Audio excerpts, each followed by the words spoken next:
Dead on the spot ang apat na sakay ng isang kotse matapos bumangga sa isang truck sa Dasmariñas City, Cavite kaninang madaling araw.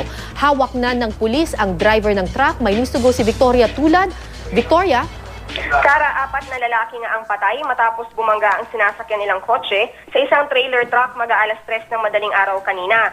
Nangyari ang insidente rito sa Emilio Aguinaldo Highway sa Dasmariñas, Cavite. Ayon sa mga nakasaksi, pa southbound ang truck nang banggain ito ng kotse na papunta naman sa direksyon ng Maynila.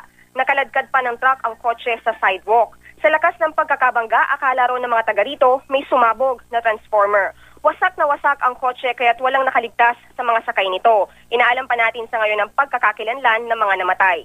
Sira rin ang harapan ng truck pero ligtas naman daw ang pahinante at driver. Dinala na sa punerarya ang mga bangkay. Ayon sa mga residente, ilang beses nang nagkakaroon ng aksidente sa kanilang lugar dahil pakurba ang kalsada at walang ilaw ang ilang poste. Sa ngayon, Kara, ay kukunin pa natin yung panig naman ng driver at ng pahinante. Kara? Maraming salamat, Victoria Tulad.